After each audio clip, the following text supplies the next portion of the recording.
For my course, I chose Philosophy and the Sciences, an introduction to the philosophy of cognitive sciences. Taught by the University of Edinburgh, this 4-week course introduces theories and perspectives on cognitive science. Cognitive science is the study of thought, learning, and mental organization, which draws on aspects of psychology, linguistics, philosophy, and computer modeling. Put in short, this is a study of the element of mind within the brain and the thought process behind this.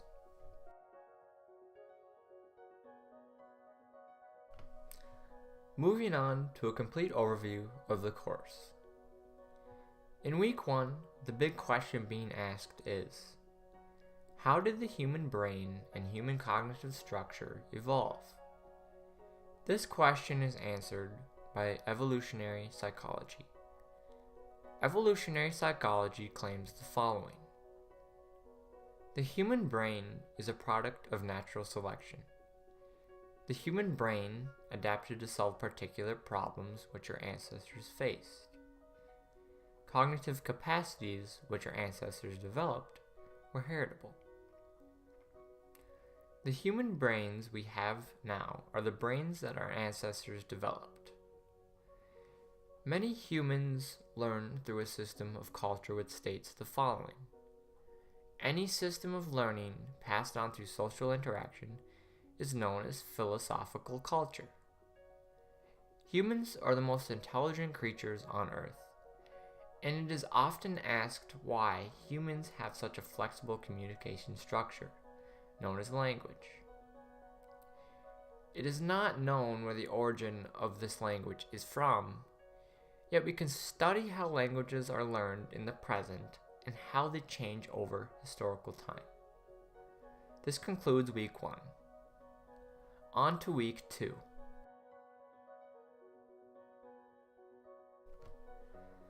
Week 2 discusses the concept of human consciousness.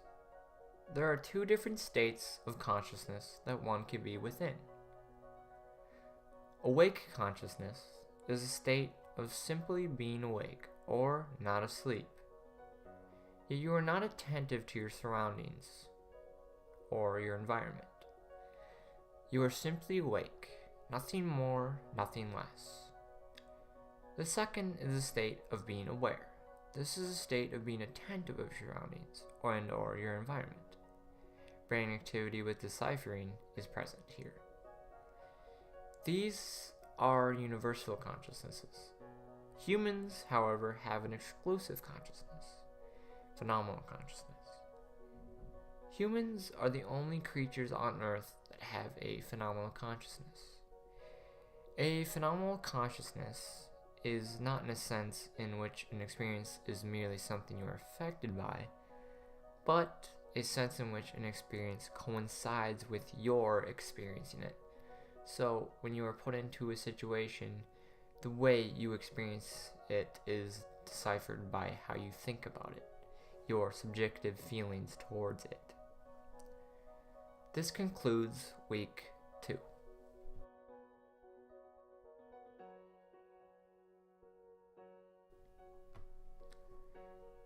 Moving on to week 3.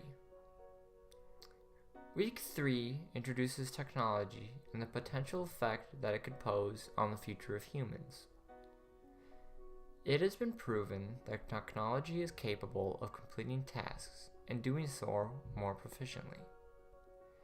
Machines are able to do such tasks because of algorithms built within, such as mathematical problems that calculators are able to calculate, and doing so more proficiently than human beings. Algorithms are compared to that of the human brain. The human brain may have an algorithm of its own. There are things that humans can do that machines cannot. As humans, we have subjective feelings. This is something that is a product of phenomenal consciousness.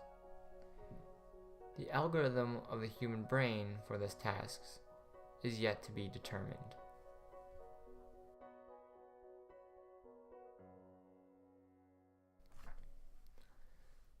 finally, moving on to week 4. Week 4 introduces embodied cognition. Embodied cognition is a theory that many features of cognition, whether human or otherwise, are shaped by aspects of the entire body of the organism. It means that our cognition isn't confined to our cortices. That is, our cognition is influenced, perhaps determined by, our experiences in the physical world. We correlate feelings with physical aspects of the outside world. That is a basic overview of this course.